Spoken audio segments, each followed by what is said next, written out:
to ho ede ama wo Greenwood Gardens na be pimu ho no mu adano nyema be koso nya bete ye be twa live band na ye twa surprise artist ti se wo de wa hwese bia kobra bia ba na obi do wa do ni bi masa hobede ni nyina 250 cedis na wutua per couple na chese no nsia no a na asokwa overhead traffic da se wa Bandon Plaza ase ho nmunti momoten na ono dofo no momra na ehonye de o protect ne bia o ko KMA show ama ha KMA show obenya bi ama commercial or pa FM oba e fondex ha Jennifer wa habi wo ho na asokwa marriage registry 0242 087473 ha mo amwo adwuna se no tasty lunch and bar ha honso ebigu ho oni si school no na eben ha ntuno so stormy ho a o 0244869195 momoten na from asuabu akwa to na yababedi efie enkomo.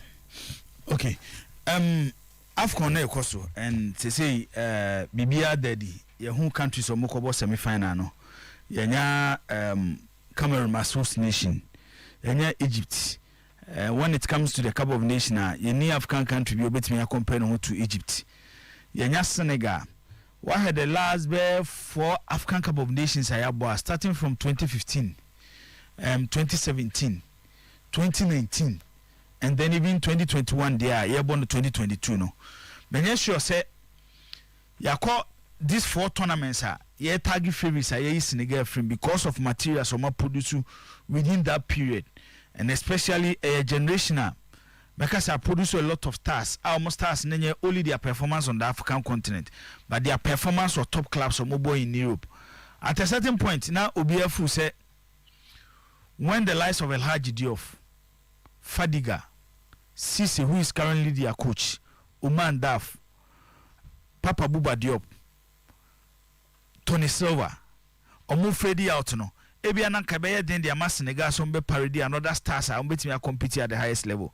But what we need in a before say to play in 2 consecutive semi-finals 2019 and 2021 it tells you say based on experience and building a team to win tournament Senegal for showcase baby. Then there is Burkina Faso. Make Burkina some one tournament we be starting say me were 2 countries bia me feel say omo ye well prepare for the tournament but the more omo say omo nye tournament ni bi da nti yen sheda mo din bebre and those 2 countries are Burkina and Mali. Na obi a wanya opportunity to work Burkina at this Cup of Nations no and how Burkina team ni ACT. Eti looking at the 4 countries omo qualify Egypt, Cameroon, Burkina Faso and then Senegal. From baby omo start omo journey no any baby omo ba bedru no obi a deserve. Yera games so over the weekend near games no. Reason why these 4 countries qualify be the semi-final of the Cup of Nations. Medical fa enra game I share between Morocco and Egypt. Senkaba Cup of Nations cup meetings between the 2 teams. Morocco there was a country of Egypt. But a bad tournament experience see the cup asiwo. Near seeing in a 2 mika kwa. The last time Morocco did the Cup of Nations was way back 1976. And Omo put everything together to win this Cup of Nations. Adani yaka Morocco asem yaka no fia say. Omo kwa Cup of Nations no, Omo decided to make form a hotel. Omo de omo cook. Omo de omo nsuo. Bibi bia so omo use no Cameroon ho bia no. Morocco for the omo de yakoy. Apart from bus, our organizers of the tournament de ma omo. Bibi omo de ko tournament no. They were ready for this Cup of Nations. And it's massive because over the current generation of players in Morocco, aside Hakim Ziyech, our only coaching a problem no. They have talent. Nesri, our Sevilla. Sofiane Bouffa, our one of the best performers at the tournament. So my first tournament when I make us a players or my exceptional as at this stage. I will talk about Tapsoba of Burkina Faso, Boba Leverkusen. Mecca Vincent Abubakar of Cameroon, Ekembe of Cameroon. I will talk about Mosala at the knockout stage no start show the Musala na ye nim no. These are few players I mean for so my exceptional and some players na Sofiane Bufa account. Then Achraf Hakimi. Omumi about the Moroccan national team. It's when it comes to talent, Bono da Sevilla, Messina Bo Watford, Achraf Hakimi, Ebo PSG, and he's one of the finest right backs in the game. Sias Ebo Wolves. Eti we onusu nchen talk about Sofiane Amrabat or Fiorentina. Munahe Adari or Sevilla. Eti Morocco nye short of talent and players are mobile at the highest level in Europe. Etunya these players a score of your team now the mobile tournament. Any country on the African tournament say backup of nation, he will have that belief say, oh Morocco for bet me aje. And Omoka favorites no. But Enra, Egypt fortunate almost say, when it comes to the Cup of Nations, and especially see about the sub-Saharan Africa, Omoni the only North African country, Omo free North, about sub-Saharan Africa, about the Cup of Nations, and Omonia and the back, Omo twice. 2008, Omo Jene Ghana, Omo share Cameroon in the final. 2010, Omo Bejene Angola, Ewa bro Omo share Ghana in the final. It is a year bobo on the North Africa for us so. Near North Africa near Ko baby on the African continent. If there's a North African country, our nimbo, I will bet me Bibia. Egypt for Enra. Now watching their team carefully. And I me that whole dynamics. I did Egypt for other African countries say to me because we show more team now. Majority of their players are in their local league. Then there is exceptional Salah, our boy at Liverpool, our superstar. Other players at Galatasaray, Etihad, to say El Ghazi. Eti, so for their team in general, and to say Abia, Senegal, you can count about 5 players. Our mobile top teams. And as I for Abia, young fan say Abia, even Cameroon at this stage, you can talk about Obi to say Visson Abubakar, even though about Saudi Arabia, but he has played at FC Porto in the Portuguese league. Ufo Obi to say Zambo Anguissa, Obo Napoli. Ufa Tebo Ikembe, Ebo Lyon in the French league. Ufa Morocco team na, say them Sika, you know. Achraf Hakimi bo PSG. Sofiane Amrabat ebo Fiorentina. Eti omo short of players at top teams, but Egypt there no. They still concentrate a lot on their local league. Goalkeeper Zamalek. Need na be jina post nim. Eti Echia will say omo widen the gap between their local league and players omo in the foreign league. So omo in the Egyptian league now Weselia. You have a chance of playing in the Egyptian national team. And Egypt in one country or match say you don't need to parade 23 or 28 at the back Cup of Nation way. Players or mobile in the foreign league before some where we need Cup of Nation. And now say players I don't remember tournament should be dominated by foreign players. Egypt are chess hard no. When almost started so more dominated the Cup of Nation from 2006 to 2010. 90 to 95% of our players are that generation who dominate the Cup of Nations. We're playing in the Egyptian league. Now the man who say, Matrasi have a tournament within. Minim Saman for social players no mobile top teams no. Say, you started group stage now. Omo for mo nshem bebre. Sadio Mane is one example. Sadio Mane we tournament here. Onfa no nshem bebre. Mo Salah credu critical stage na one started in nshem. Eti akwa tournament a. So was stars and Ghana yeso example ne Thomas Partey. Who was stars now the mobile tournament now full stars no kwa mo age tournament na. You are lying. She Vicente Abubakar obo Saudi Arabia, but look at his current performance at the tournament. It's Egypt for Chadebia. I think Ghana should follow. And they put up champions performance because Bono Mobo and say in their game against Cameroon will not have it easy. And your Gambia game, no. I'm a fool said the expectation on the Gambian team. How I need a fool said Gambia for bet me abono. Or want me more to that level of Cameroon for dominating game, no. It's Enra. Mosala show leadership and Morocco find everything possible to catch up with Egypt. But Egypt say when it comes to the Cup of Nations belongs to them and they understand how to play the Cup of Nations. Mimuvuko Saturday game a course between Gambia and Cameroon. This is one thing I've realized about the Cameroonian team. I will be obeshi omubiano. Aside omu players ombe parade omono, you need to defeat a nation. They play with their heart. Time I ever omo national anthem no. Watching them, it's like watching the Squadra Azuris of Italy.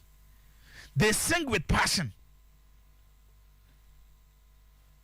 Omo kyerɛ sɛ omo host tournament no Cup of Nation na yɛbɔ no omo ni bɔ eti sɛ ne Cup of Nation na ba yɛ kurom a aden yenye bibia to win it yenyai enyoma ekoso wɔ akyire oh omo bɛbɔ game na ebi a Gambia for 12 players we say but they are showing a tournament team sɛ do omo si bɔ omo bɔ no enye da bia no omo bɔ efe but what they want is resource.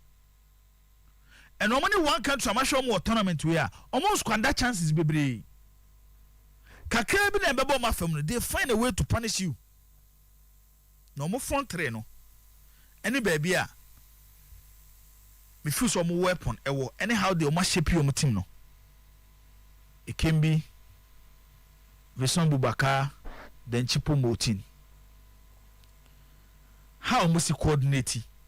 And a Jumo coach na yes me ball mabasu because offer these players eventually omo nyina abo one row the oye flexible kaka tabo ikembe of Olympic Lyon ono de anim ho miensa no uyusu ni ba bia otimi esele by this tournament the rotation between Everson and Bubaka the results so ban something benefited the Cameroonian national team. It's not getting any way to stop the Cameroonian national team. Your best match, Omonic Egypt match no, and met terminal as the final before the final. Burkina shows signs of a country with underdog tag on Besombe winning Cup of Nations. No. But playing against Senegal, and now Senegal second half performance, no, so you're one of the best I own the tournament team. Aliou Cisse, Eden Krako Watford, so here Ismail Assar, Watford Suepra, Homes Derby, Yentiasie. And a Watford ne Senegal agree and the play and ba Portugal. See Amerino. Senegal insisted say he should be part of their quarter-final game. And then he was there to give results. When players are trusted, Omom head on technical team. When players are trusted, Omom head on football. These are some of the results you get. Yeah, the near CFA could no channel. On peso beba oba be yedai coach ni kro nyini ni kudus ni kro yentimi convince no aso yate international hwan committee e de Samuel Osekofo ada no just to have interactions with Ghanaian players playing in Europe. It's enra Senegal kire say whilst omabo a bad game from the group stage omo qualifier to the round of 16 in the second half against Equatorial Guinea. One of the best determined performance among the country be similar to Cameroon first game in the tournament, how they were determined to win their first game at the tournament. So far 4 countries no ma qualify no. Egypt say one game make I say 2 weeks ago Nigeria say Egypt no be so Nigeria kwa ko final tournament we don beje by tournament be ebobo bia no at every single stage in history chro Nigeria ball first game no mo your favorite Egypt team dey nye by Egypt the experience look at where they are and Adam can answer with their coach Carlos Cruz obi onim ni bia from the first time am hu no when he was coaching the Portuguese and under 20 team onye coacher o believe in match 3 ne 4 ne 5 ne o dem am one pe in close game no at 1-0 any year chrono it's with the 4 teams no ma qualify I think say by pedigree and the kind of performance of the tournament no Burkina Faso, Senegal, Egypt, Cameroon omo deserve omo place omanya e was semi-final stage no. Good, me da say striker Oboejibu Kofi Tino boko there Rada dum boko you can cry pa just so here there. Good, you see weekend no AFCON ne course na ye drew stage na akesefo no issue omo might and omo strength me koso aka na maka say national team Clementino, you don't only need status, any players say so you good and also more talent. Patch as you. See so naturally where you're talented winning ball and to beat me up national team. National team, it goes beyond that. You need great sense of commitment. Say kun ho fa more mine to be share national team jesia. They expected through hono. And it's also matches na boy on Saturday and Sunday ni nyina. Equatorial Guinea nim so omutimi ekono so chan omo. But just see the kind of passion our de bobo no mo se jesi no. So that is the AFCON for you. Clementino, Egypt and Morocco game na here no. It's one of the best games I have over the history of the African Cup of Nations. It's one of the best games I may personally when it comes to the AFCON. Because in the first place, a derby. So offer the statistics between Morocco and Egypt, you understand why another game is so crucial. And why not two teams in India, especially on my first Egypt, at the time I'm conceding the first goal in the early stages of the game. We decided so we tested defeat against Morocco. The reasons are very simple. Statistically, over 30 games as our two teams in Abba Clementino. On my first Morocco, we kita 14 wins. Morocco for no. So about the meetings between Omo and Egypt are Omo team or more than any other country on this earth. Omo kita 14 wins against them. Egypt as a football country, kita only 4 wins against Morocco. Only 4. 4 to 14 wins of Morocco. It is Omo kwa kushia. There is always this thing that I did to the Morocco for no quad Egypt for to me. It is also the body language of the Egyptians at the time I'm considering our first goal. No, to boss a share salad or Yanisate, just bring the ball. Because it is something else at any point in time Morocco was our upper hand. No? And to Moje ball, no, now some go in with all sense of agency. So from the very moment they consider the goal, Clementino, Egypt for Jebono. Now, Omoje ball every Morocco and some normal ball and Domian air very simple. Over the Moroccan national team, Domian and say, or more strikers or winning Bobo, Nesri Buffar. These are proven strikers, especially when it's about the continent of Africa, winning Bobo pa. But then one player was channel or more attacking in Adeba, or more right back a friend Hakimi Asharaf. Na me to me boss say Asharaf ni ye papa Clementino. And the Egyptian phone who says so muja Hakimi Asharafa. And this one bet me stop the attack of Morocco and stop Asharaf. And no more try say they put a lot of brains on Hakimi Asharaf. So in the first 45 minutes, don't forget this same Hakimi Asharaf no only nya penalty ne dem awo. So the very moment he gets those runs up front, it's difficult to stop my friends in Morocco. Stop Asharaf, what stopping Moroccan national team on more attacks? They did that to perfection after some conceded first goal. No? But see, I brought your friend said Mohamed Salah, Clementino. Me, my African players are African players. Or this unique thing about him. I said, when he saw Bobo ni gidi gidi. But he does the most important things in the game. In terms of being decisive. Oh my gidi gidi gidi. But so watch any games no bona. In the group stage, at a point I know mu here a win. No I say one good. No me there 3 points. Crucial. In a round of 16, your Bobo ne kodru penalty shootout no. Player here pen so be converted the last penalty. Amo multimedia qualification into quarter final. Mo Salah composer. Every game no equalizer Mo Salah. The assist that resulted into the winning goal Mo Salah. This is an established African legend. Na bedoma bedru no Mo Salah nkuanti Clementino me menya nkomunko all out no munko just our championship we. Because I will compare the quality at the disposal of this Egyptian national team. At the comma the 2000s now, early 2000 now, Babesi 2010. Our last AFCON now. The gulf in quality between our squad we and Emuwa Clementino. Today they are where they are because of Mo Salah. In my opinion, baby Mo Salah.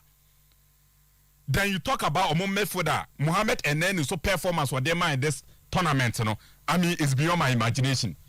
So clearly, the big boys in the show might. It was a good game by all standard, in my opinion.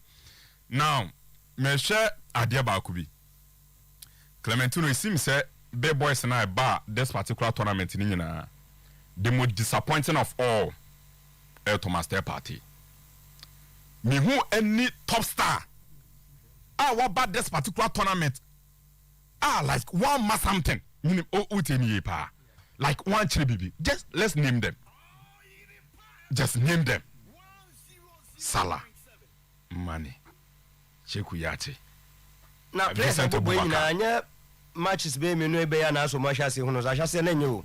Salah shall say. Salah and I make say in the group stage, he scored the most important goal to get them 3 points to win a game. He is a forward. Ideally, they also are no. He is a forward. Ideally, they also more Salah the Egyptian national team. It will be getting them those important goals to qualify them. Money likewise. Take your time and check the Cameroon players in the front. Check it Angriza, Vincent Abubakar. Nigeria even do more as a team, in the round of 16. But just go and check their players. When said these were the players we wanted to count on them. Oh, combine the most disappointing star. How about this particular AFCON? Thomas Day Party. Because me, I know I'm too much game in the pan. I'm too much Mohamed and any. At some point in time, you may ask yourself, say, I didn't know any Tibet, not Thomas Day Party, boy Arsenal. Matokra said Galatasaray for Befana free Arsenal. And to one on to us Arsenal.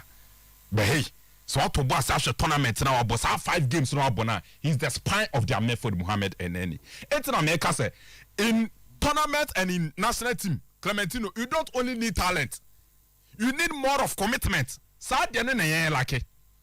it has been an awesome tournament. And then I found born again for 4 teams in Entosu. See,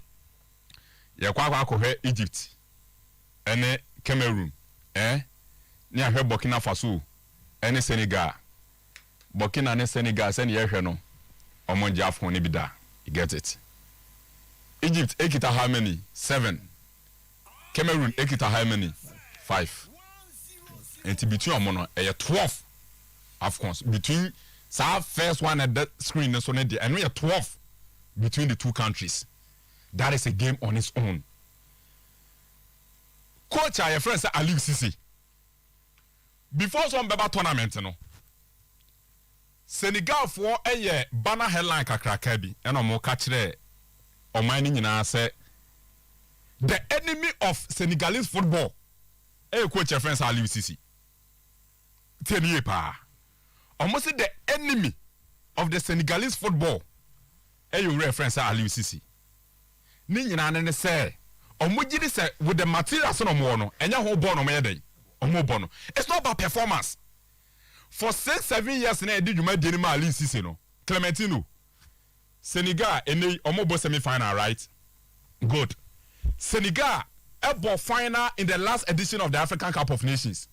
Yaba tournament in terms of FIFA ranking, Africa omo that first. Still no money satisfied. But there's also results in normal day more. In terms of game management yesterday against Equatorial Guinea, you could clearly see say your coach was there. Let's attack, but let's not leave spaces at the back for them to counter attack us. And it went to perfection. So, in my opinion, these 2 fixtures na ebebono. Clementino, you better try Krabet. That game between Egypt and Cameroon there, it's just a calf. Almost security, security arrangement for that particular game. Almost PM the court bear 120%. 100% will not be enough. The Cameroonians, they are so much crazy, they are so much passion. So, Cameroon for say Ghana about 5 times better than them. Say economy no. Omana kasasi kaseme juma the economy they are bibia. Say we are about 5 times better than them. But omo football ne there at any level they are so passionate. So omo ball for you can say 4 pools. Ubungu ne pa homa 4 pools. The double drew bia. So that is Cameroon anti a drew tournament. omudo mu bibia rem me do sato me te bazin ma yakwa am ti o ma we na produce ro jamela o ma we na produce amweto. Just sometimes you ask yourself these questions when you see them, but then when it's about football there, trust me, there's so much crazy and we are in for a crucial semi-final games. But that's it, Sir Ricky. Captain. Tino Michel. Na Michel Tifonso. Yes, the Cup of Nations, I take it the center stage, and you need not go away from that. And as an African, we are proud to say Cup of Nations. But when we pass this information, now I'm teaching Cup of Nations. Rafa Nadal in Australian Open, I shall say on the 17th of this month, and on we and 30th. On Aje the Grand Slam, Australian Open. Now the only say only Daniel Medvedev out of Russia and a boy was another dance with Spain. Now game not lasted for 5 hours 24 minutes. 5 hours 24 minutes. Only say in Grand Slam you bought the best out of 5 because I'm presuming say anka 5 games. But say ultra 3. It means say 2 na can say no be win kra na ontimi nto. It is only ultra 3 straighter. Mo nko 5 no. Ola say bia ultra back na the other opponent also twa na de mo ko. Na game way the money interesting is Daniel Medvedev no and it's na that boy no. Omo going to this game when na agi US Open and it's another Grand Slam. It's your 4 Grand Slams. And it's another Grand Slam. When na agi and Oba no a champion of the US Open. And what the buy we. Na game no cost no. Tino, ultra 2 set. 2 straight set. Now we try that Rafa Nadal. So now I got 1 setter. What do I come home? Now I want to trophy no. I want Rafa Nadal dig into the words of experience, and I'll start actually why he is the Grand Slam master, and for that SOG. To be trying, and now when last call that 12 hours, I don't call all the 5 sets. I'm going na chewe no 2 no also be try ba. Also be try 1. Oh try 2-1 say try no 2-2 no say try last one. Wow. What has he? Medvedev have not started try 6-2 and try 7-5. First 2 sets don't know. Then Radar came in and try 6-4, 6-4, 7-5. Making it 3 straight. Yeah, brother we try 2. I don't know Eddie Akrani. Tenesika odi kofi you know. It's around $2.875 million. Sika odi kosi 5 hours. Ejuma na no hu sika Rafa Nadal ede ko. Na nya no nko a enne wona abaye tennis mu mema no. De waji major trophy. Ka say tennis major. Na say Grand Slams no. A me ka say your phone no. Wona agi do pa. Waji makoma 21. Ono agi 21. Roger Federer agi 20. Ana Novak Djokovic and so agi 20.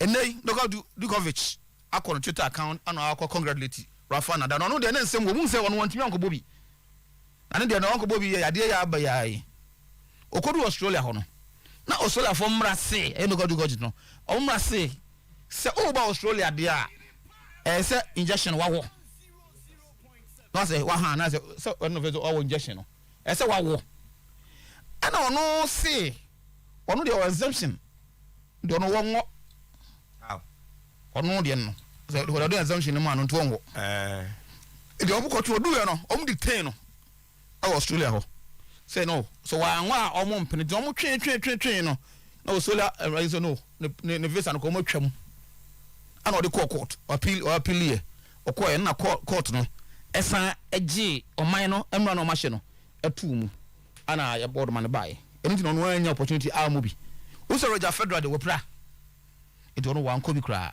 I don't know na ewie no na da ana tennis nyina no de waje kese pa no uso no so ye friend clay master on clay pa no ye champion ho we the last time waje be 14 years ago Australia no waje one in his career the last time waje 14 years ago ana waje we can even though we lose 4 finals in between that 14 years no we lose 4 finals ana no waje e the account no e wi ase nyina enai eheli Rafa Nadal say Ono and the champion as far as the tennis air concern. Tino na mahwe interesting idea ACN ne say Christian Eriksen. And now no Euro Championship ya na ehun so onya cardiac arrest. Sa akomayade na ba players be do we mark BBM4 inu ne players be ono de Yankopon esa ne behwe no. Into survive we. And all this while no na rehabilitation wo hwese no beto no. Ti no ato no mo start training wo Netherlands wo ne ayasem na de training na nei information e ba ne say Christian Eriksen was signed 6 months contract at the ama Brentford England. Brentford assigned Christian Eriksen. Now as to say the two no enei obetimi asan ba be adwuma no ebiem de yin ebe hwe animo. Na the man go ba say say Brentford for manager I found Thomas Frank no. Okochi Christian Eriksen when he was 17 years. Our Dennis under 17. That for under 17 under 18 no. Sir Thomas Frank no ekochi omo ho. With that connection no. I have free say so Brentford dey say omo ho no mo bra no manya Christian Eriksen ono say one of the best midfielders in the game omo dey be kan ho ebeboa. Eti nei say Premier League no resume a bon say Christian Eriksen on ko Tottenham biem we dey Brentford ana obegina mo e dey aboma mo ye na yemo mpa say na me bo be na the reason why one team anko ba ma Inter Milan say Italian football rules no say ubo football na say ukonya sa cardiac arrest bi na so bi dade bi na dade e hye wakoma ho ba bi na so obodi no ba bi a omo allow ma mo Italian football Italian league no bi ebi omo do mo pese ho na breaking news bi ani etin Eriksen akoba sa na say on timi mo ma Inter Milan eti last month December that home December yi ana Inter Milan for no mutually kabo mu no gitu mu na part two ways ana oko enti nei so who knows about Brentford another reason they say Italy for mra no ama no kon so bitumi abo it's not about Inter other than that nko was not go man in time enti Brentford for your player in Christian Eriksen Donny van der Beek so medicals Everton so he has become a victim of circumstance nice player no Bomayas Oba United no more dia man enti okọ ha things very fine place on so bitumi abo no football let me akoso na tino some countries are qualified for semi-finals. Na some bomb abaso. Senegal, Burkina Faso, Egypt, and the host nation Cameroon. So na kofi Ricky Ekano. The next parents no, that's a parent no, Egypt and Cameroon. Semi-stra. Every America say the biggest feature. Our CAF calendar so. Semi-stra. Minion my din chese metumaka no mako because na Kofi Kano between the two countries no we are talking about 12 trophies now so the competition I bonus so we obi that ye kase the all keep I'm talking about say what the competition I like over the previous year boy any boy nka me fan so maintain the level there in the case in the gap because last year at this time we semi final Koko do finals and Nigeria give feeling some I don't know. Do bedru hay. Say hepa. Say we say. But the last competition anyway no. Why you consistent there? And you give it to Senegal. Burkina Faso over the years have been looking around this place. What does it? That time na moto petrol per money sanko for no. I say omo football no has been like that. Omo acquire to this level. Omo do around your film now because the highest omo betimi akono no. But whatever been the case, so put effort kakrabia ebia this time around no to no be home e fana enti two fana uhwemu se me san so nka say okay the champion no hwe be ko year free Cameroon and Egypt no because omo na agibida and omo nim neje when it comes to winning the cup the experience no they have it. Kofi was talking about the stars are about this competition and the disappointment that you see where Egypt are and the last one of 16 game on strike and every when they were playing against Ivory Coast. So the names are not Ivory Coast Fokuta they bass against the Egyptian squad where which was the most of the more players no local boys even prayer Tracy cry last time no more did you no more you know or Obama or 5 few. Now be kase the Ivorians no kwako ye paredu omo now Ivorians no atwa from so moko but look at how they handle them and eventually omo winning according to penalties, right? Omo edg Salah ball say, you know. I show say Mohamed Salah no aye kan waje ntrahan wiase nyina aye bo na baso no. Ne body mbo for the club say omo the same as only Liverpool kra. Oba you could see a certain level of performance that is appreciable. Obi abejitum say do dey man o manage on. No Ricky Casaro. What's the problem? They say Egypt for no able build the attack bia. Obi look for Salah. Oh, you na be hwan. On be mo sadia no. And then against Morocco on paper Morocco no look as favorite because match more no. They needed that Salah exploit no na etimi aboa amomotimi awene.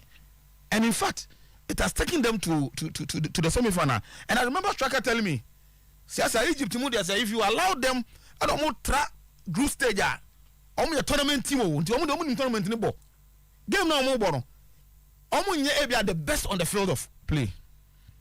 But they have tactical masterclass in the manager. Obetimi I make sure say obanyin the strategy, you know. To meet opponent be on any bobia. So against La Côte d'Ivoire, they had a strategy against them. Against the Moroccans, they had another strategy. Because Morocco for no me one team and me tipo mo say senye omo compatriot in Egypt mo. Now come to my to the finals because we are no now sure team now. That the team look very strong to me.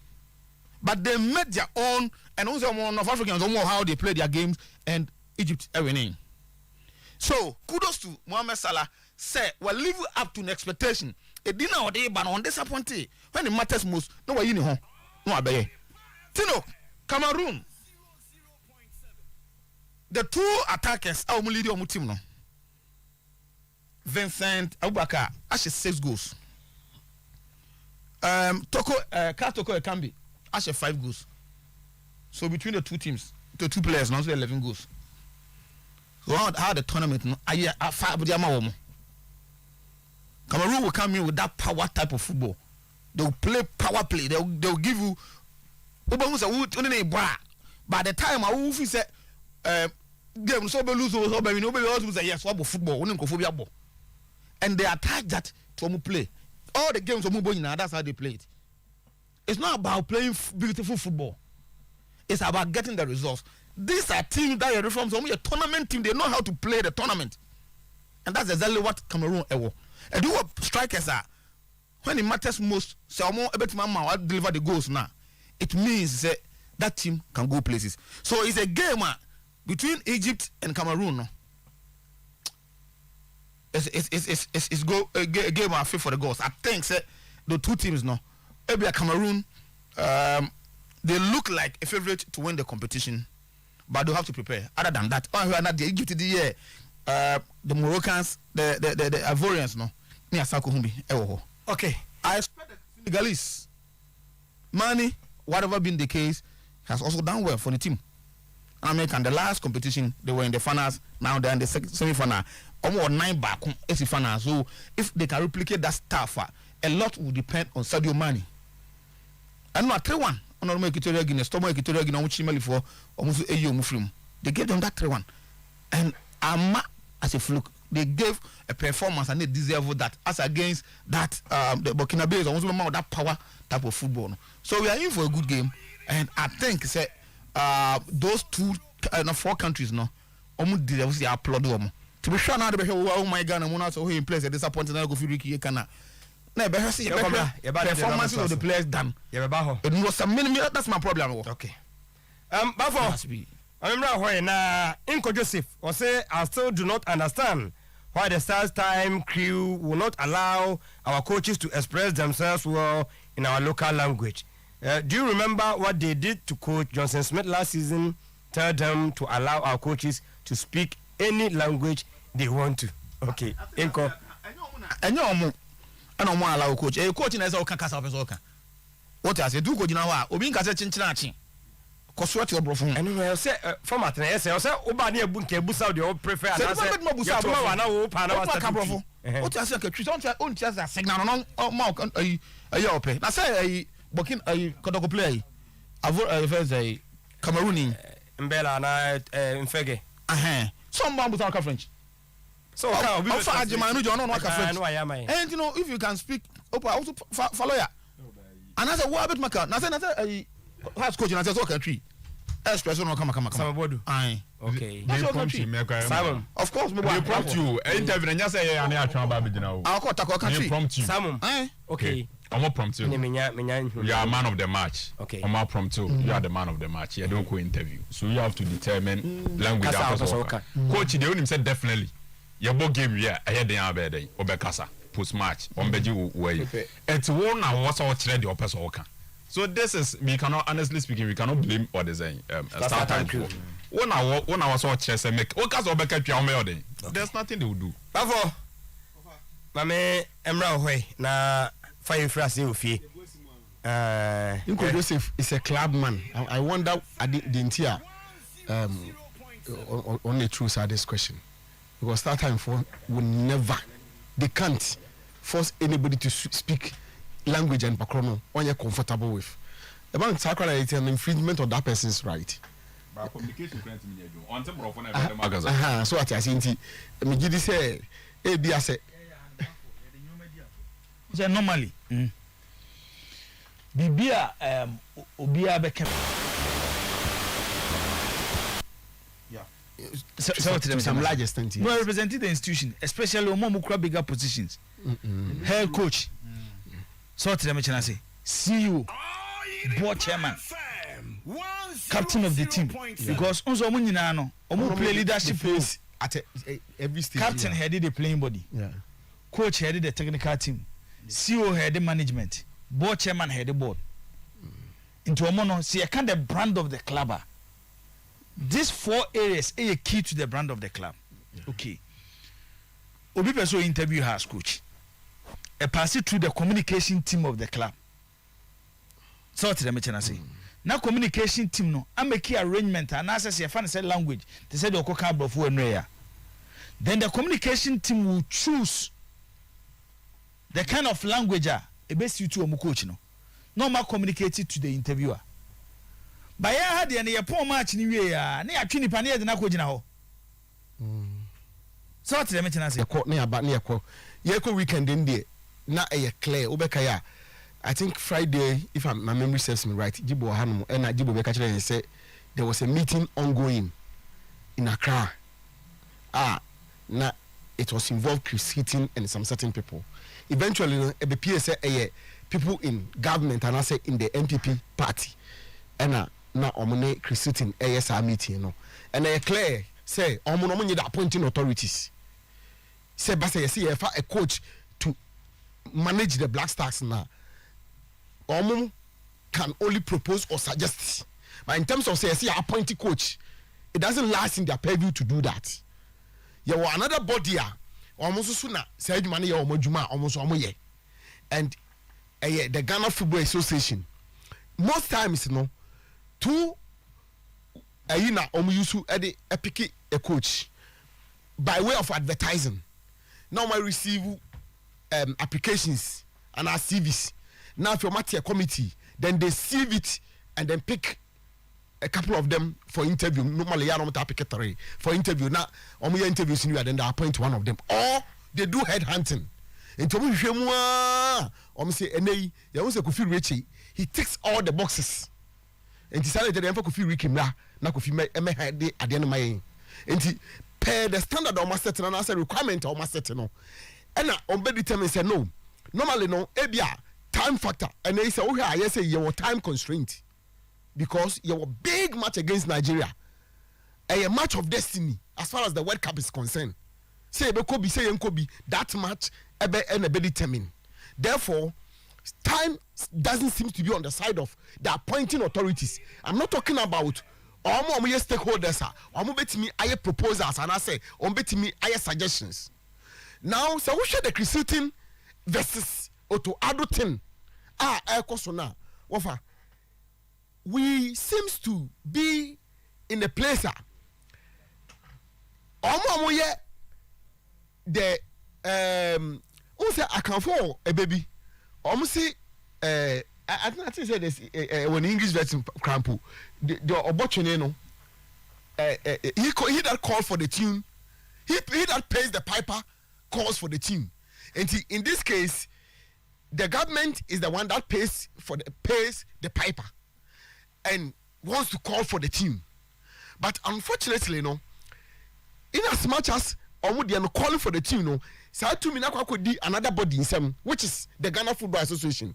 So the government says, I pay the piper, so I want to call for the team. But the Ghana Football Association says, yes, you pay the piper, but we are the one who call for the team.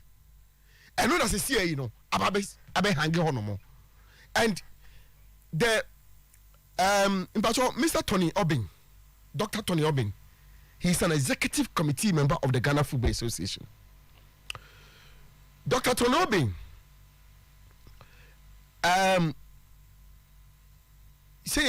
say we're a big man in the football industry, long time, I think board chairman, if I'm right.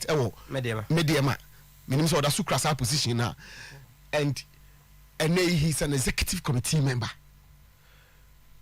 What's he? The Ghana Football Association will not continue to be a podol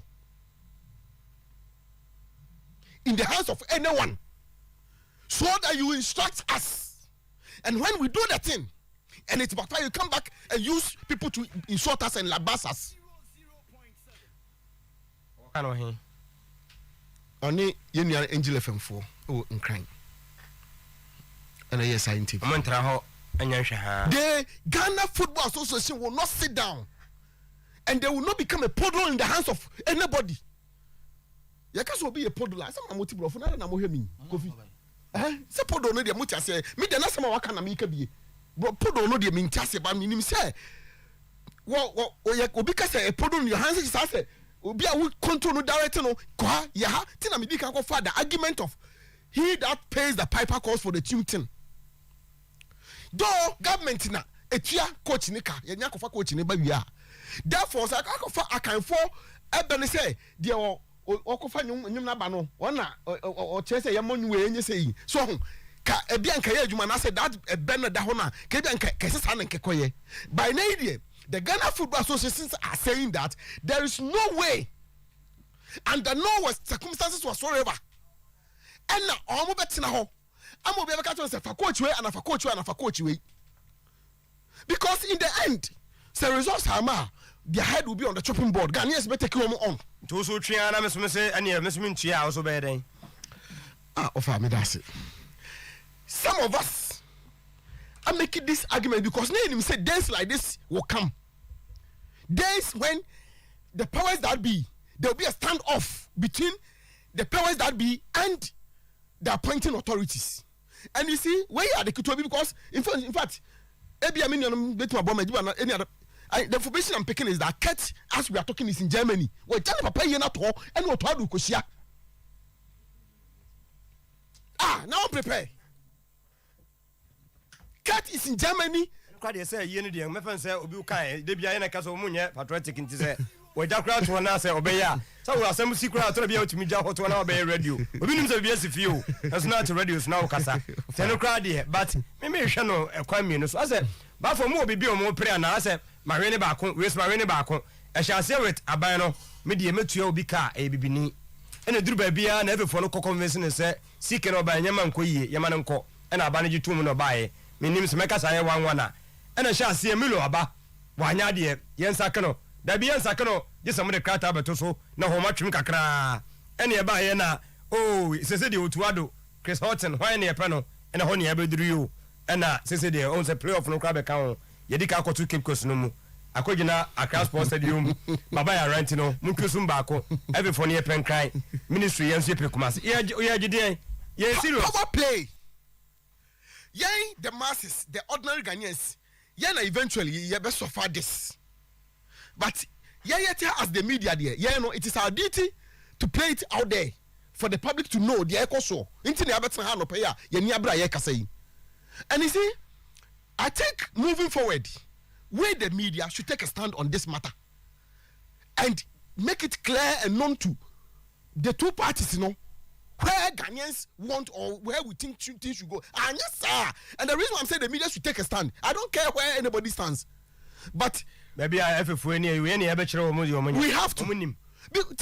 offer who say obi say me question say then obi person will achieve by the time any be ya ho so no they will take a decision that at the end of the day ya hwe ya nyina bam she said omo de akwa Cameroon no is it not embarrassing offer I know you how Ghanaian you are say wo kotena fie na wo hwa AFCON yibi na wo hwa ade a Equatorial Guinea ni Gambia no more yenoa. Then you look at your Black Stars and they are not where to be found. And I can bet my last coin. Say my Black Coffee sitting here today with me this morning in this studio. Say Obenya Nanka is not yet here. He would have been in Cameroon by now only because the Black Stars would have still been there.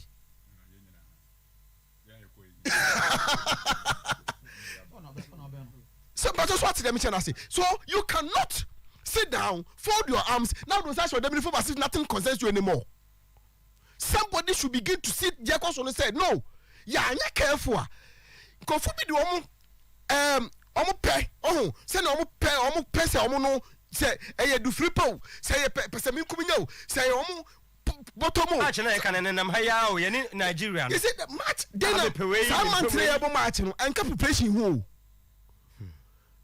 I know there eduswa the match itself preparation but preparation in terms of coach, in terms of looking for players who will fit into coach's philosophy and all those, you know, it starts now. Yeah, Nigeria, they seems to have a standing team. But they were better than us. But when Nigeria team they almost fix some few areas become one, they are good to go. But the Ghanaian team doesn't seem like that. Maybe I mean you're wrong. But I don't see these Blasters as a team. I complete team. I say, oh, well, and no man quay but this side team now. Even if Sesana, you don't want to be corner. Obi, if you are saying you want man. Me say the FA president, I'm told, is in Germany to go and convince Otoado to say you are the man. And Papa so no. Dr. Tony Obensu Jahi was saying Otoado is the man for the job. I know Dr. Obi na de to aso. Dr. Obi asem okano no. Chris Hilton is not the FA's choice. Chris Hilton ya ka say he has hit the ground running even before you be announce no. Ama enche na Facebook for born again mo de ni picture to so woni Ghana ni player papa ahia. Ena da ho no yiwa. Kalum Hosodoy. Now the information is that he's seeking to speak to Tariq Lamptey. He's speak to Salisu Muhammad. At least I pay the production. I mean, any other Ghanaian players somewhere elsewhere to get them on board. And information, say at least has not the idea. I say, so I don't know Jumanoa, and it's almost done. Say has not the Baba Ghana, and this will convince all my best. Somebody and say, Aquania the neighbor. He will get Ghanaians now. Or my turn back to Ghana. No, I don't want Baba money. So those people also know it's strengthening their hands in terms of the push to bring him. But Omo Rihanna Kokodu, who appointed them, no? And who appointed him? And I'm saying that, and the executive committee member of the Ghana Football Association was saying they will not sit down for anybody to handle them like a podo. If that does not say anything to you, if we are a follower of the game, we will be a blasters, we will be a Ghana. If now the battle, the fight, the banter, the tango, the struggle for the powers of the Blasters, if it doesn't concern you, we live to see. And yes, but I foresee a doom hanging our neck that will make scatter, and it will not be scatter alone. A lot of things will befall us. So I will see me na league ni mua. Nyehi. Milia, Blasters assembly ham you. For why? Sule Muntari to House of Folk. Enra, me nam kwaso nkon krayana. Obi frame say it is done. I'm so wow. Na yet tini kakra na drop kakra but she see idea. And you can see Sule with his brother Fatah Muhammad, the captain of House of Folk. Enra no moti baba ohijan omo hwe has ni Kimfaisa ni bi picture dada okay from all informations Sule and no okwe game ni bi okwe yeah emphasis ha. Now some of what we say Sule is a motivator he is a good guy. When he comes, things will change. We move forward. I say, me man, come on the players in the Kasaye, and he inspired them a lot before the game. And I don't know. At training, no, not before the game. At training, at least who read the article now. It's at training. This is what to Samuel Bodu Sule is bringing on board, and if you get a motivator, an inspirer, one who will get the players to get up and get going now. A boy coach, it take a lot of the work from you, because your friend with leadership. If you have a set up in there, you could see say in the playing body, there's something that we call leadership. I say a mesikakra. They need it. Sometimes the coach lead from the bench, but a balance hana a do baby on the field of play. Yeah, they do baby also a leader on the field of play. And Nanka, some of us were expecting say Awako will bring that. It doesn't. It appears say he has not been able to do that. Now, I want the commercial viability, depending upon how you package the Sule Muntari personality and everything around him. And also, the same commercial viability. The other side of it is a drive to even bring the supporters to the stadium. And also, no more. Now, I can say on authority, say Sule Muntari never to House of Folk, and yet by the recommendation of Samuel Bodu. But he has bought into this one. Why? Sometimes, and that has always been some of us the argument that even in Europe now, yes, players move to clubs. Do our coach know Hana Ubetan's player? Yes, we did not work out him. No, and it's our argument. And then you coach the player, and I want you on the turn. None of me beside me say players not somebody do league. No, move the him on the turn bahas. Sometimes you work hand in hand with in confuna no more eye adwuma no nyina no mo achieve that common goal na mo set no enti complaining and murmuring and bickering no it will not achieve you anything, of course. So be a step on toast na say one pa, and they have to make it known, not waste about that. It is good, okay, but I am looking at how they will manage the person Sule Muntari, the footballer Sule Muntari, and the brand Sule Muntari.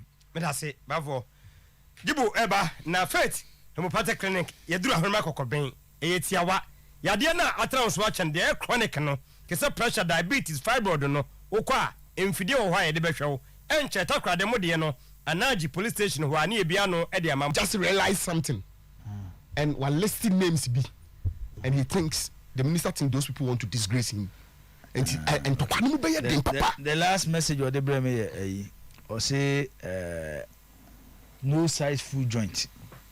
Oh, bookroom or say be matter this sorry no. Or say you will bet my hand of I check any be on kunit like and some na walk ka wa no I emudu no size. I know how he's related to some people who are also close to the media. But me were a lot of information about this Chris Hutton and so be Blasters coach and also on your Blasters coach no. On a Friday night started was about Ghana and meeting Koswalisa Hotel between some government officials and even some members of the executive committee of Ghana Football Association. Tino, minim reason why Minister Watana Wama an association abe convince will say yamfa team ne nkokata. Ye the team ne kokata because ye wa akonya se be kwakobo 2022 World Cup ntino. Yamfa team ne nkokata no mko campaign mebo Cup of Nation. Adam tes ase me hu dwiri me and me bebusa wo program so say players na edo mko camp e wo kata no aye so mko acclimatize omunye hu se de kata city no se nyame ya adom ne ya qualify for World Cup 2022 aye bebo November December this year sa players na be kwakobo World Cup na ti asem foforo sa players na be kwakobo World Cup na wey FA Eko convincing minister say you raise $25 million and from my Black Stars on beji AFCON ako World Cup ako do semi final so munya say skana AFCON sika yenya momo your lowest point our Cup of Nation tournament when it comes to Blasters it happen under this FA. Sa FA kro ya eno mampani na nado dan kwaku fodo be ka kire Ghana fo nyina se ono na bresu de sa kwasi broni pa be kochi Blasters de ensi no mo ko ya ro mo convince minister no mampani o mampani ko convince no na afidom ko fa broni bae ye de broni ni ba wieye no ye da broni na di a kire Ghana fo nyina na ye say didi Ghanaian coach satem te we de enya matrema kwe okay enye sobolo we ye milo eti mama onwoma miensa kata $25 million ena yen kofa broni coach mra e wa abro mampani say ne breso de omma bibini omma broni encoach Blasters sa nwoma miensa a aban ne ma efe ne ho kwan so munye nyina o ma feli ni nyina o ma feli enti wo ya aban na se efe be sori aba ho se bosumi bia wo na betua coach ka na so betena ho sa efe we ya enwoma miensa amama ni de ka ho omode bro ma wo ye ya ankosi hwe no be mo mafa coach na wo aban kro na toje wa omo decisions o ma take nyina aban mo chance to take it anko hwe na sa ko fa coach by no be my 1 pointer asem na ba fo ka se Tony Oben say omo ntena ho ma aban ne fa nwoma nse omo kon ya fa bibia nse omo kon kra no omo my 1 point coach ba man benya 1 point ni yese betena mo ma ba be fa coach na de ma asem ni nyina ye den ne say e kame ye say ye FA president we tintintinti kakra mwa no me dwene ho amenti ase me dwene ho amenti ase so oye tintintinti kakra so wo po on po he has to understand say FA na konya na wote so no omo ni sika omo di betua coach ayakofa no so me coach Blasters sa ba fo se wo so twea de ne besi so mo wa ho de omo di betua national under 17 national under 20 national under 23 e man ni meme nyina for almost 11 months coaches omo coach this national teams na enju omo ka enju omo ka 11 months eti na make us so gomo wa ho de so mo de no kwa de wo fom compared to Blasters de no so ti de me chana say be na ya bobo ni nyina na de koma aban na ban na ese etua because national teams ni aban ne dia na ye fifo ye hwe so adenti na ese do otu ado be Blasters coach de enti am striker mempene so nie ya kwa Cup of Nation 2021 I born 2022 no otu ado no one of our assistants of the national team eduru ho so onko ogoy sa ni am say no mun wi o league ni ntina e be ha adwene kakra to trusu the club ahead of Ghana mo ase onko ase onko na efe ne person mo convince aban na aban ne ti ase say otu ado ni de onim team ne dada sa de no kwa na metia me ya ye team na de akobo tournament na players dodo na e wo team ye agitumi so mo nya de no uzo nim sa team ne dada Ozay na ye betra mom this ye betra mom the players akobo Nigeria because me ye ne ba for ya adwene utie ni cat interview no ye no a ozi players say no cause ye ni Messi ni Ronaldo no ntino na je say jibo ba be we de mu ane do mo anti kayema ba fo ngotena bench na yem friend na asesen ba for be ba for film ba for kem friend na asesen ana say baba man m tribu di we ko so okay Dixon me am Dixon people so also no papa he program no no papa program no now unim from the side of the government and Tino I'm saying this on authority abano omone Chris Youth na din komo omaka akire ne say they want him to coach the Blasters papa na dream ni baby a wogina metie sisi say the na meka just say their first meeting ko so Alisa Hotel Enra oye series of meeting odi kan share Callum Horse no doy ne papa oni ni wie pe ena o share Callum Horse no doy na mu awa Labadi Beach Hotel o wie no ne na busuafo ye o mo keka o ma no kakra awa Labadi ho a coach no yes o picture ni eni ona na busuafo so na busuafo Ghana okay no we Labadi no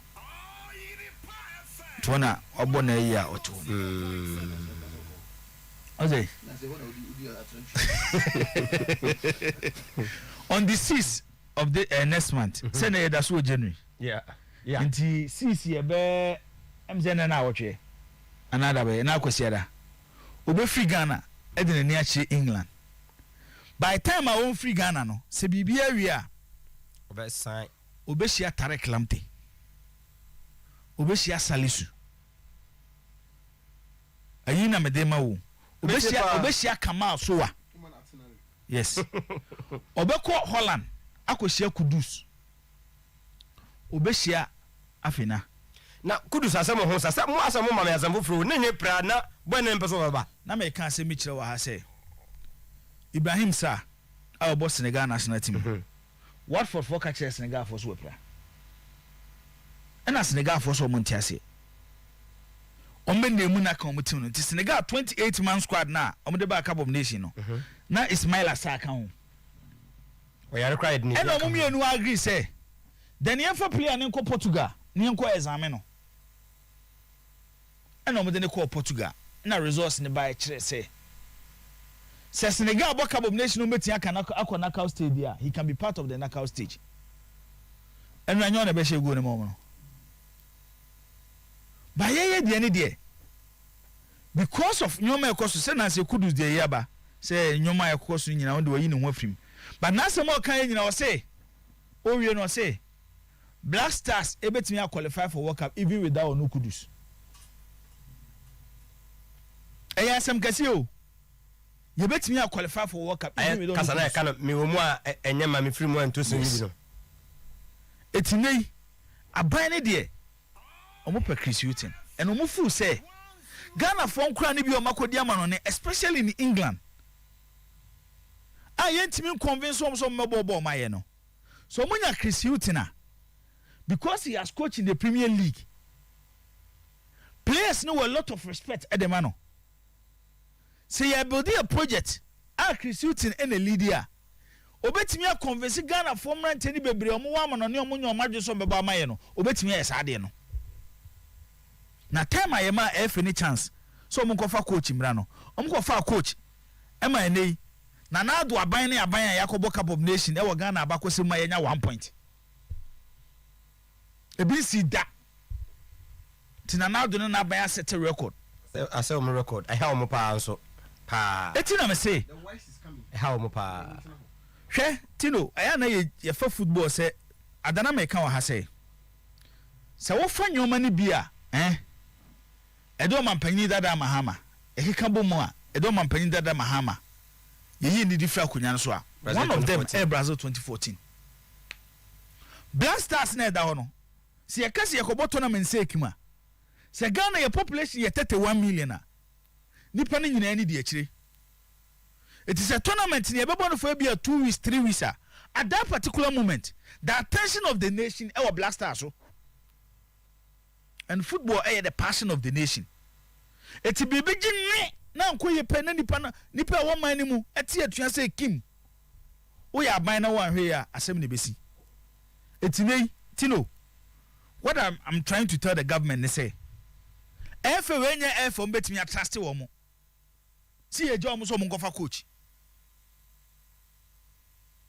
because efa omo take decisions omo do omo personal interest ibo me hwe bibi o aban no me ho odin me na metua ne kamayire ho amafa Hughton de naba unse oba efefo no be ma na dwuma de na ye din o duru ba bi na asemempe wa ne de wo be hyeme a ho se ahwe wo saade adana me ka kire wo say se form Black Stars Management Committee as a government any rep on the Black Stars Management Committee national team ni there tino different from club football etia na meti se obi the government interference national team ho a na me bisa say nipa kro say sa national team na wo se the government interference no players bonus coaches salaries aban na twia na ade a me bon ho ka no wo se me ni interest wom. It doesn't make sense. Etinei ye nyina ye ka akira ban no na ado dan kwa kufu ado ne MPP aban say wonima the amanfo ka ne kom ni say na ado yi wa ban ne na set record e de Ghana akoka Bob Nation am yakonya 1 point ebi si da Ghana ye hu bi da e free bra started see Eco World Cup from 2006 oman panyiri bi a wabetena so bia e de Ghana Eco World Cup within that period na do buy your first one kim na da form second one ni tu be gina ho amia your matrema kwe case ni hu ai amia your matrema kwe na so bolo esa yare edu time bi kwa na wo advice ye say ka covid period ke enum no ese mpani ya ka che se so bolo nya yenko no mila na do eto je wa okay league games e course hwekakra na kofimra on se Makabeche United for asem na ese league se me yi Asante Kotoko sin chen a two teams am sure mo bo a me so impressed Bechem 11 Wonders. 11 Wonders mom. Yes.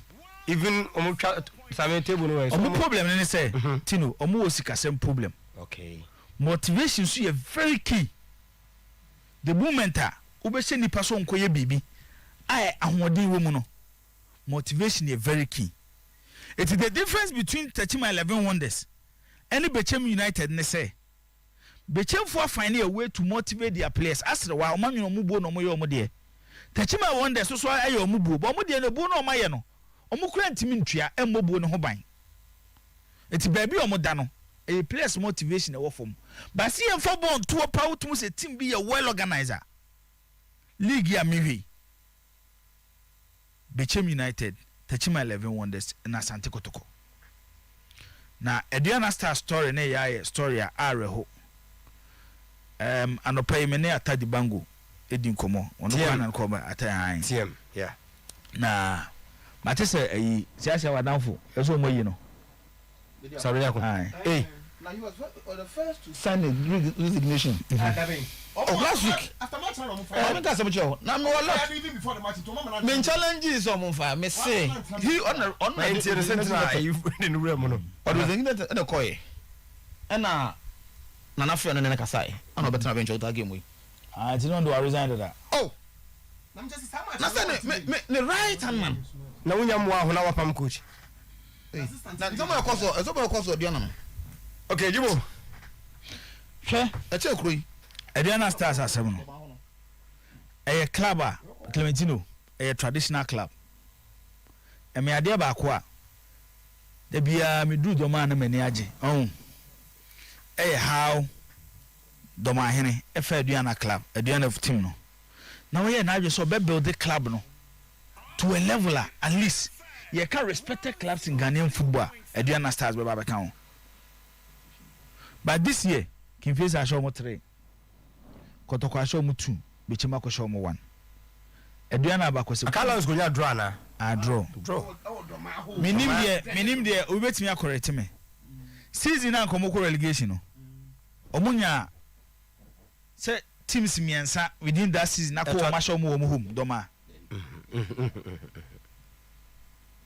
club no on se me makase football ye wo ma football agro no show ma agro ade a Ghanaian clubs modernization change ade a Ghana form pe enu bi na esi we Ediana Stars no nti o moti se player bi enya problem on a club no odin pe na Ediana Stars for akofa no 3 years ago na player no ya ade nti ne club eja no na Ediana Stars dimrika no makofa no coach of the month yes yeah job is no this coach a player of the month nti se offer December ya offer de Bechemfo na ye na a story yes Ediana Fufulu we will have a full game on boy against Kim Pfizer MC one man so do decide so drop Felix me na me start as idea no so I don't see the reason why so drop Felix only kwame ban issue e bia wo na won kai only kwame ban issue Okay. So what them just it's one time on no kind Abalora and Felix. Yeah. But Felix was dropped before Abalora by. It's the Abalora entry no. The decision of Maso. Bafo, mame go we no ko Fury ko na. O we am time no so me. Why? Felix number 1. And na Felix what damn about 2 or 3 matches. Then no prior. Or recover no. Or recover wedding and I'm say or rotate 2 or more. But what I'm trying to say is say the amount of question marks. The amount of question marks. Baba. As my can say the amount of Felix facing all those problems at Kotoko. And the decision of Mazokonedu. But that's left. A coach came. Because was the captain, because he dropped him and the goalkeeper came in. Our goalkeeper never performed. Go for bar. No, that's what you performing. Okay. Oh, that's right. So what's performing? Oh, performing. Mami ko Ricky way. Now I Mami ko Ricky way you. Ricky. Yeah, Tino.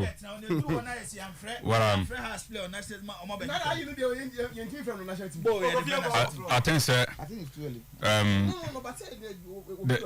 The news at House of Folk in Yina for team no or more recovery. Media baby and say the House of Folk and then we see no.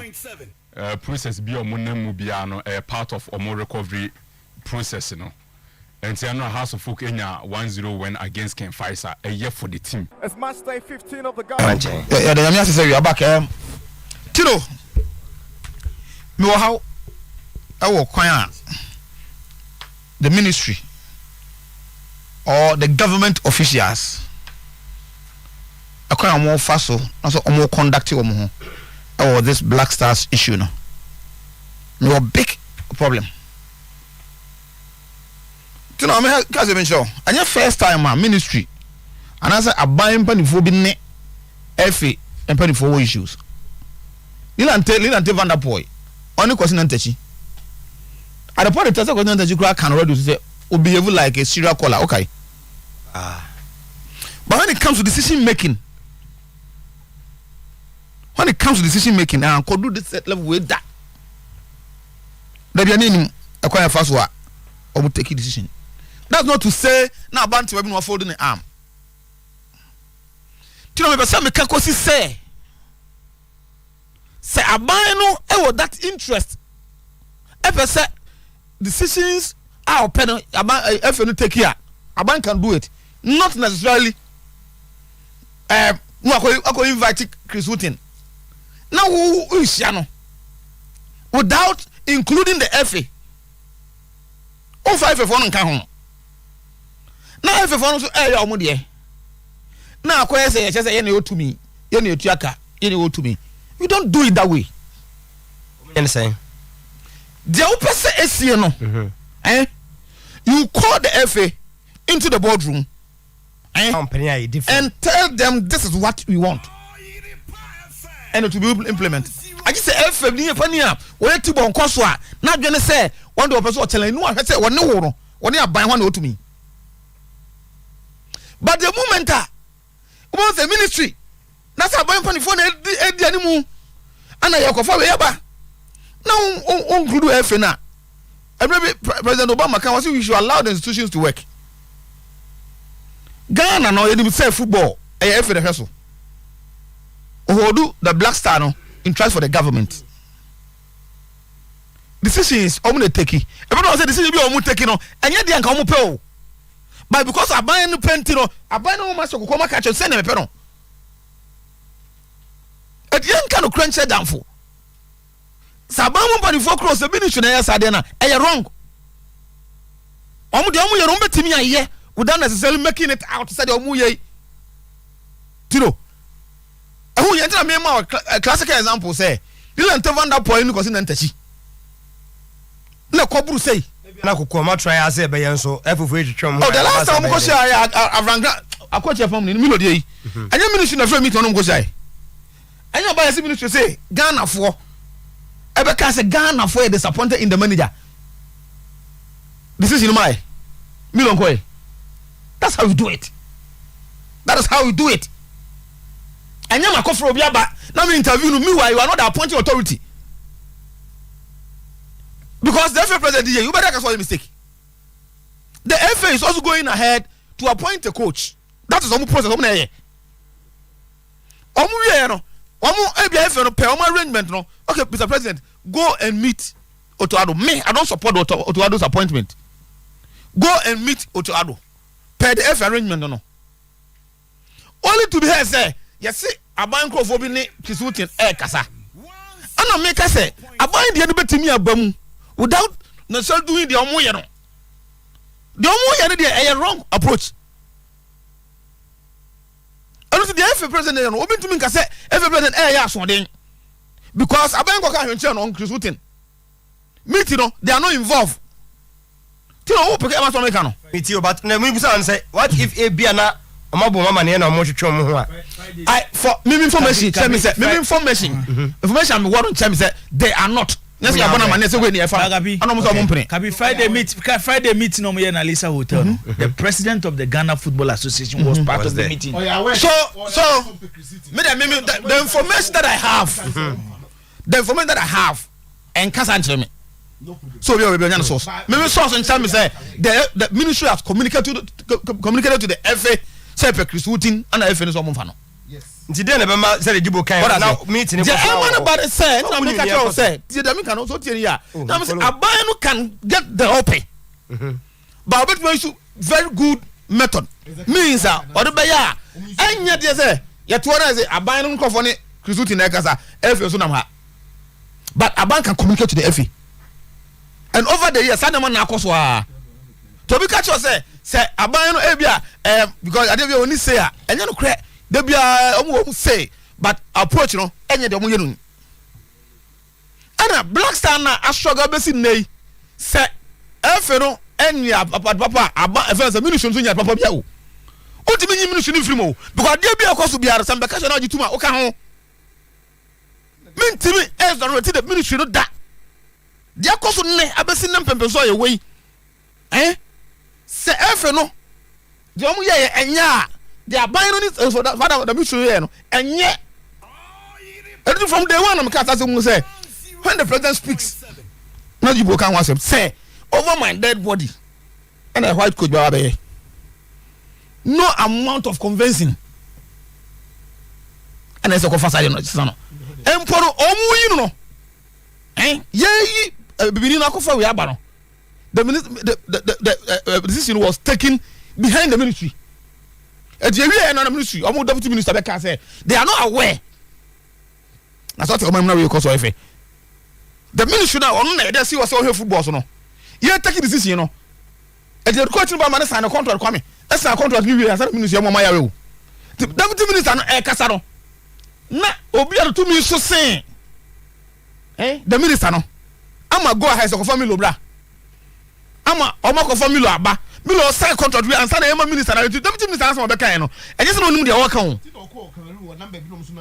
anything the akoso organ no say ye man ko yibia efe no kwa na say na ye kan wo so say me yes for Ketokraku administration maka say e da na me kan wan say me go problem with the maturity of the lead the FA no but then there are a lot of things that air so it is because aban no na say ministry no to na mo ye and they do something so yi and the same way can be resolved me auto fisters one auto others one no I don't know the track record today the track record today we are talking about Tariq Lamte Tariq Lamte who is talking about kwa be first one you be my league ayo good one Jibo kwa kasa no kasa Egypt most of the players are local players. I didn't just say Tariq Lamte anyone no so mo be Roma Blaster ye do they know the terrain but who is talking about your local league who is talking about your local football and then I sat down and watch Kotoko and Mediama so he game say yes football ni and I call between say no na say local education and say say be be home and the vampino look and they say so mo fisa Sani Kano omo mo fi akese no omo le don ko ya results nya de nya yi e se ka local force na ko nya results so difference omo ne de wan de omo ne de wan it is because your priority and to me setting right and na be ani aka we will say what anybody be here monitoring anybody ye nneema mo de ye omo national teams no enya bi na ye yo and you know me de free say e de pantrasi ye e ben form kan team pam ho Are Ketokraku ono waso otumi say Ghana president or say Ghana president say abanso pewe or what make say me dey say na me dey no with my but because one yen ye na so na mo na mo a na wo bi ka say omi omo twe and that you to me feel say whoever is listening me no so program here can impedifo tie pa omo tie ne ye na papa so pa ngoma so nyi na no mu dentia na obi sha na wonka bi ma ban na me nka bi ma ban ne say blast akobo match atoto papa so the seasons o ma take am no ma better na me singing praises na okran go ni baje can you create down for me say down for agro okay e be wi e be to aso ni aye mo me ba na maka kin face ane do man so samo ho ni nyina wi a adio ne samo ho me dwan me ka se for yo mame mfa program so na ibiti akasi enua ketwa ye ba bibia babia de befa bia nana insia asare owusu junior nana asare idinya bebe na de fe no Mrs Evelyn insia asare ne ba ketwa nana asare ye ene na woda nana enya 11 years ene nti one da so no hey fabulous video de adwaro wo asare ni entade na mso mo de da mo de sore de na bia nana asare na eyiri TV ne so saa no nti na ye nana woda nti yemfa program so na yemwehye nana insia asare owusu junior happy birthday ne papa ne onuan mo ne maame omo nyina ase ma ne trinkwa nyankopon koso anu nhira no na onye ne kese na o fefe bai bibi odene sabesum bia no enye nhira amen tabia takum emprempre wunyanya bia kopebi uti din no a enye nsa ye de honey ginseng black pepper turmeric and fry de ye nti asofo nom muslimi for enom ya ne sachet form uti anaje saudi agu adem na gwagwagwa na ma hoden aba na fei o ma ne mema nso musa asapem ho mpamu a nyema aye kama tabia takum omuna de heba mesha no ene tabia zenike ede baye kopabio na eno ene yeto 0243 6868